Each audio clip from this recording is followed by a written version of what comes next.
Hi everyone! Welcome back to our channel. In today's lesson, we were going to explore an important and practical topic in mathematics, scale, and maps. So we will learn how scale is used to represent real-life distances on maps and how we can use it to find the actual distances between places. So let's get started. So let's start first with the key terms and definitions, okay? So when we say map, it is a visual representation of an area showing physical features, roads, cities, and etc. Pag sinabi naman nating scale, it is the relationship between a distance on the map and the actual distance on the ground, no? For example, so let's say we have this sample map, no? Yung Oakville to Pinewood. Okay? So ngayon, kung mapapansin nyo, may tatlo tayong scale dito sa baba. Okay? Ito yung tatlong klase ng scale. Una, meron tayong bar scale, statement scale, and ratio scale. Pag sinabi nating bar scale, guys, usually may makikita kayo dyan parang sukat. Okay? So, usually ito ay in centimeters. Ang ibig sabihin sa bar scale, guys, kunyari nasukat natin sa papel natin is from 0 to 2 centimeters. So, in real life, ang equivalent niya is 2 kilometers. Okay? Kasi sinabi dito, naka-in kilometers yung ating bar scale. Okay? So, kung sinukat naman natin sa ating ruler, gamit yung ating ruler, from 0 to 4 centimeters, sa totoong buhay, ang equivalent niya raw is 4 kilometers. Okay? So, doon ginagamit yung bar scale. Pag sinabi naman nating statement scale, ito yung 1 centimeter is equal to 1 kilometer. Okay? So, dun sa mapa na gamit natin, naka-centimeters yung panukat natin.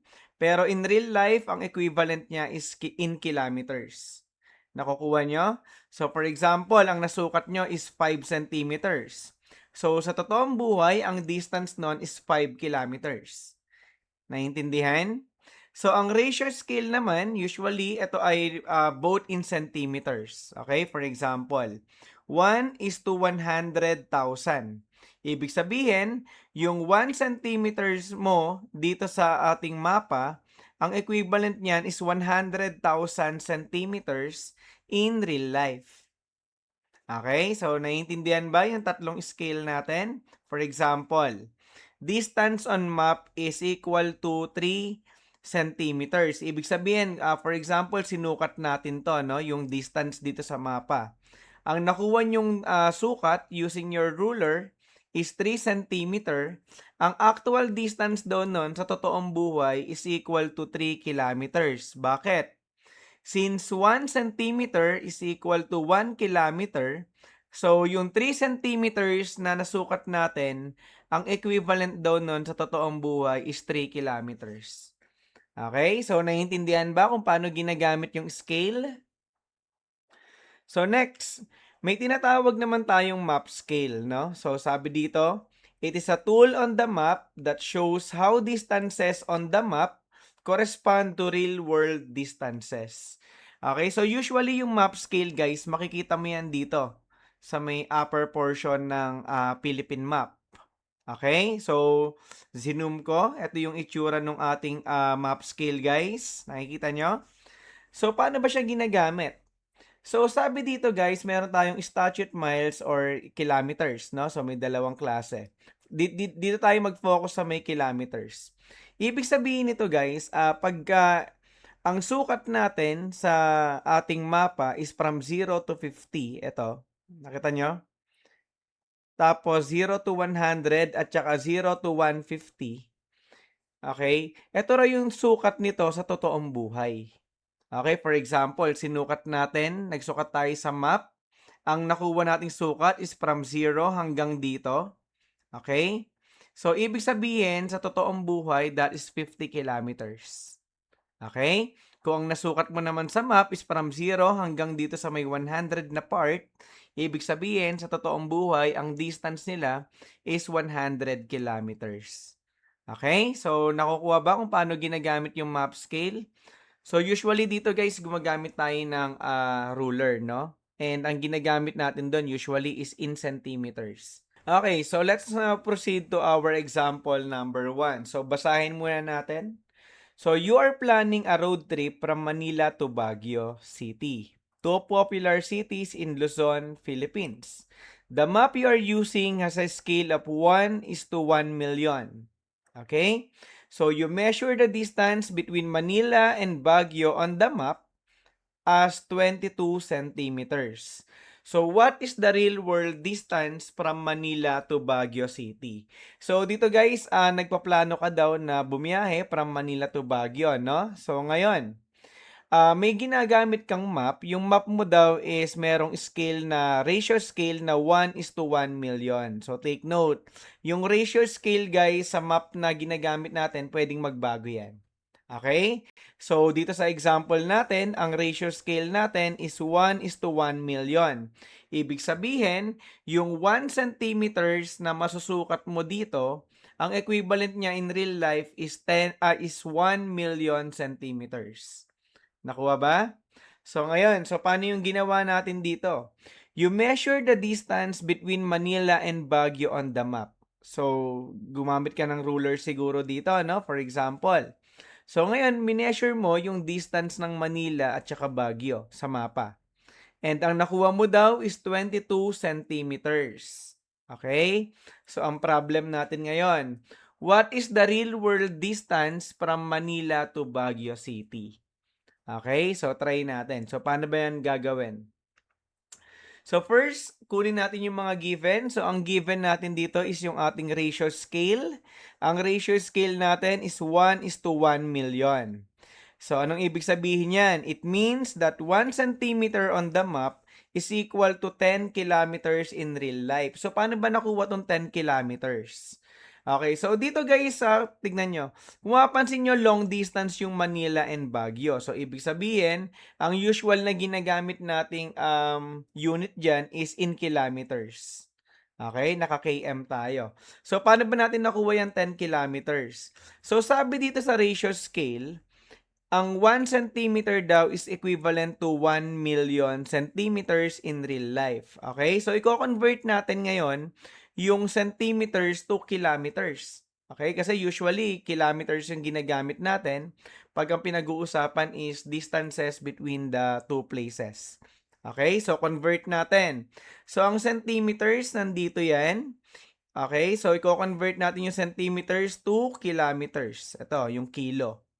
Okay, so ilang decimal places ba yung i-move natin? So bilangin natin. 1, 2, 3, 4, 5.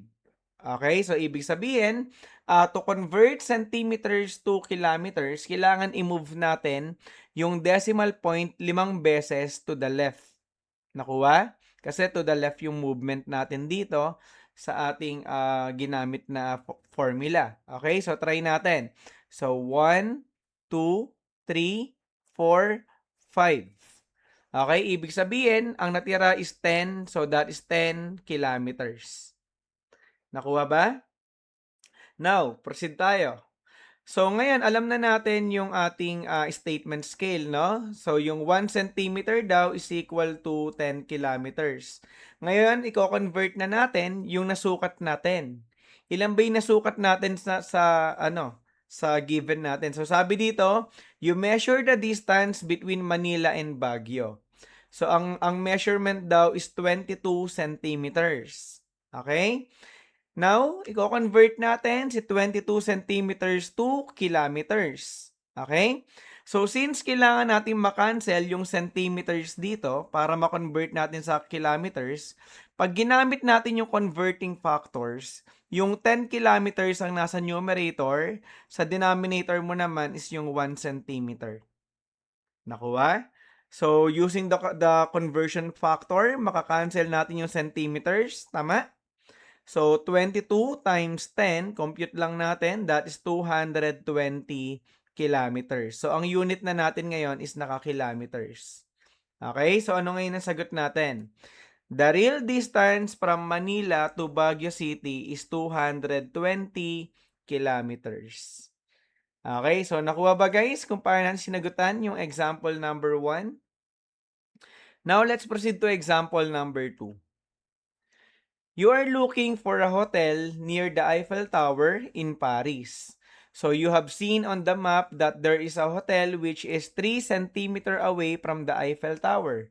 The map uses a scale of 1 is to 5,000. Okay?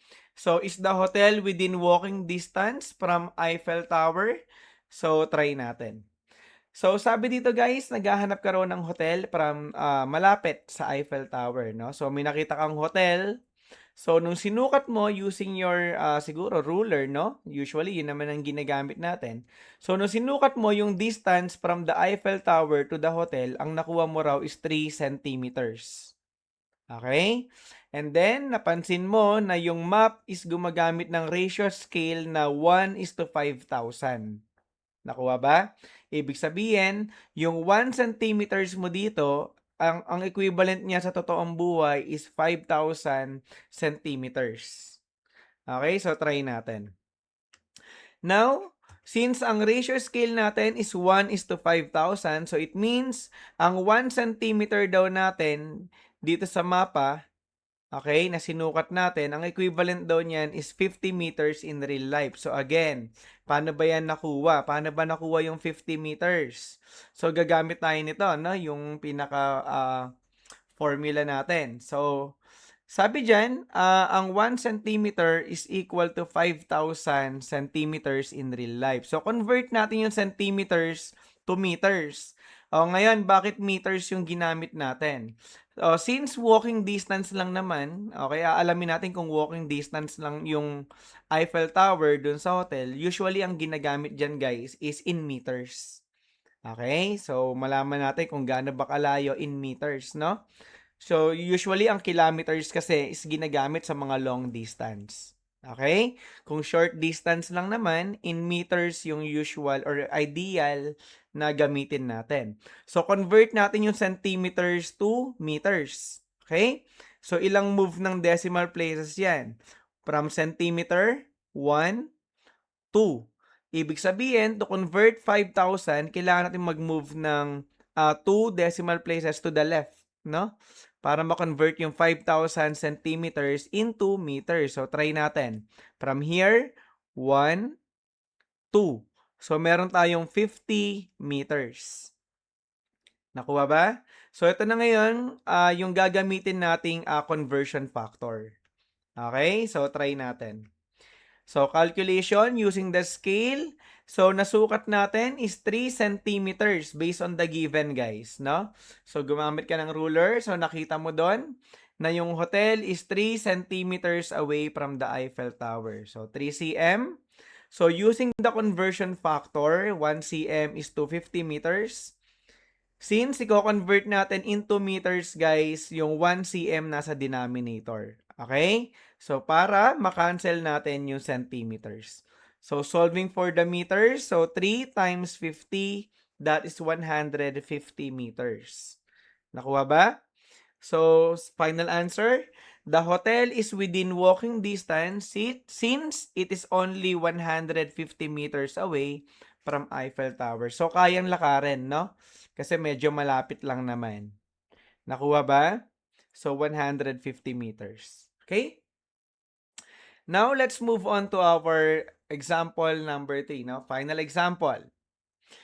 So, Carlos is on a Southeast Asian cruise. So, sabi dito, the ship will travel from Manila, Philippines to Ho Chi Minh City, Vietnam, no? So, sa Vietnam tayo pupunta on the cruise map. So, sabi dyan, the distance between the two cities measures 12.5 centimeters.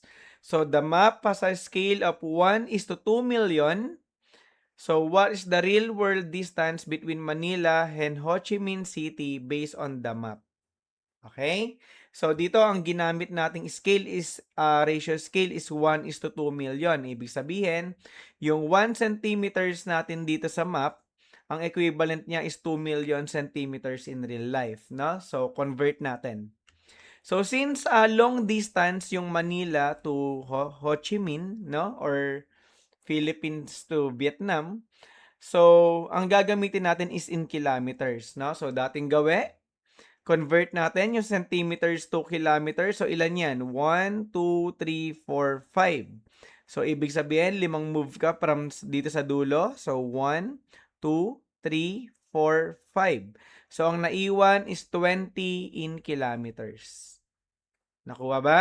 So, ito yung ating statement scale. Okay? So, now, convert na natin.